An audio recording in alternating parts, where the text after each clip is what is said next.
You made it all the way to late flower. Don't blow it now. Today, I'm going to show you how not to make the biggest mistakes growers make right before harvest. Come on, but before we do, this video is brought to you by Real Growers Grow Dots.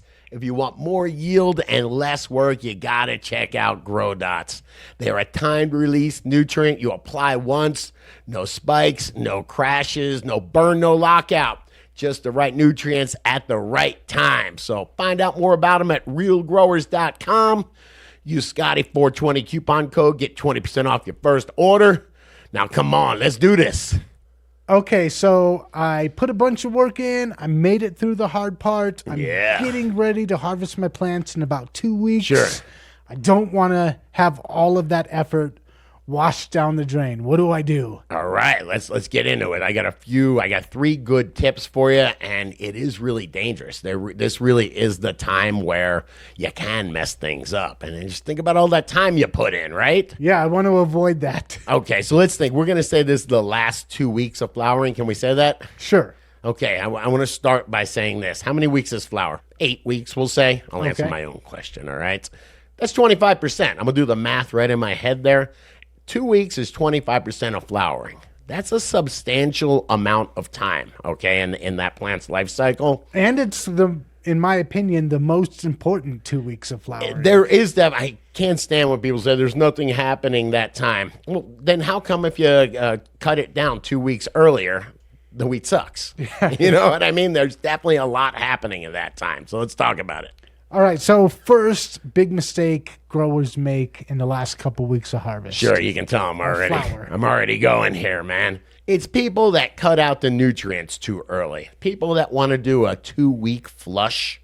So that means the plant isn't getting nutrient the last 25% of its life, right? And the idea is get rid of those excess nutrients. So you're not smoking them. Yes. The idea is let the plant cannibalize those nutrients. Let them eat them up so that they're not in your end product, right? Okay, so the plant, we agree that still things are happening, right? It might not be bulking up in the last 2 weeks, but there's metabolic activity happening, right? You know what drives metabolic activity? I'll give you an example. Terpenes, cannabinoids, all those things are still being manufactured in that trichome head, right? Yeah, even if the flowers aren't being built, the trichomes, which I'm really going after, they still are. Yeah, you're not in that bulking stage. That's week 4, week 5, week 6. You're in that trichome development and ripening stage, right? Yeah, so I don't want to starve my plant right then. It doesn't happen by magic, okay? That doesn't happen just from the resources that are inside the plant. You have to keep feeding the plant. Can you imagine if 25% at the end of my life, they just stopped feeding me? Probably not going to be so good. But the idea is, especially nitrogen. I'll hear about this. A plant, you don't want to spike nitrogen at the end, but a plant does need nitrogen throughout its growth cycle. Nitrogen is responsible for those enzymes. Guess what the enzymes build? Terpenes and cannabinoids, those secondary metabolites. The amino acids do the same thing. All these work together to build these secondary metabolites. If you don't have it all works, the whole photosynthesis thing has to do with a chloroplast that is green. That's what's sucking in the CO2. That's what's making all these reactions happening. So no green, no photosynthesis. And photosynthesis is what's responsible for the plant building itself, whether it's building bulk or trichomes. So I do see a desired fade, though, right? You do want a little bit of a fade at the end. Yes, and that is signaled by the plant itself. And I'm sure we're going to get a bunch of comments on this. I've been experimenting with this for years. The plant sends signals. It sends signals that say, hey, I don't need to bulk up. I don't need a massive amount of nutrient right now. So I am not going to send the sugars that I work really hard for, that I make in the leaves. Remember, we send some of those down to the underground, to the rhizosphere, to trade, to exchange for more nutrient. We're not doing that now. We don't need a whole bunch of more nutrient. We're sending most of that energy into those trichomes, very locally into those trichomes. So that plant isn't sending that energy and signaling that it needs a whole bunch more nutrients. So the plant naturally senesces itself. So immediately what comes to mind is if I'm growing in soil or I'm growing in like cocoa, Sure. those nutrients can be down there. And if there's a little bit of extra nitrogen, I'm still going to be okay because the plant's not going to immediately uptake it. Yeah. But then I think about like hydroponic growers Sure. where it's directly exposed to the root. Is it different then? Yeah, because remember we talked about the plant sending signals down to the rhizosphere where the soil meets the roots, and that there is a ton of microbial activity there.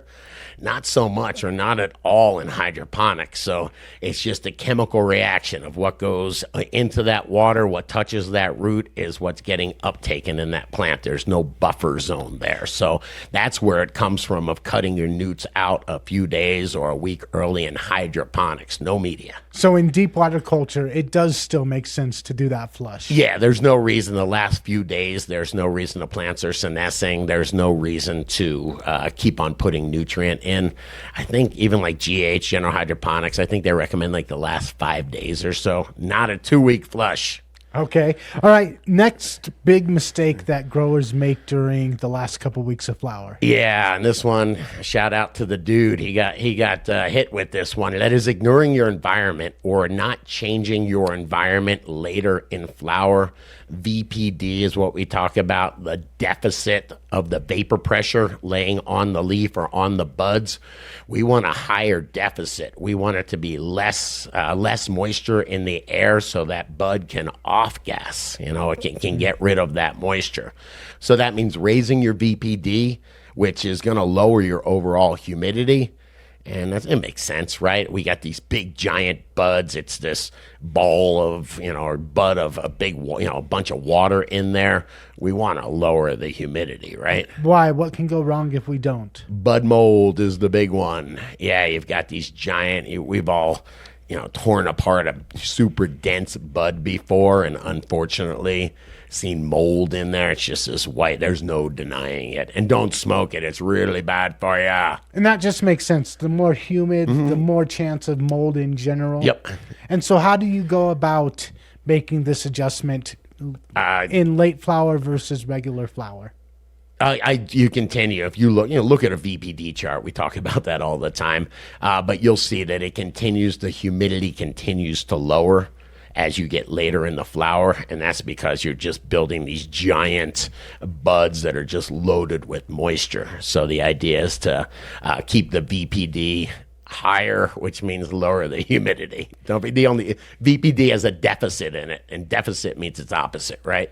Yeah, and I think this depends on where you're growing at, too, because here in Colorado, we don't have too much humidity anyways. Right. But if you're growing in, like, Florida or maybe a tropical, it'd probably be different. Sealed grow room, sir. I run a sealed grow room, so it doesn't matter where I grow. It matters how many plants I put in there and how I monitor temperature and humidity, yeah. Okay, so I get the importance of needing to control temperature and humidity. Sure. What's the best way to actually do that? You can do it. I mean, you can certainly buy an air conditioner and a dehumidifier. They do have them for tents. Shout out to AC Infinity. They make a really cool one. Lung room. We're sitting here. I got 2 tents right next to me.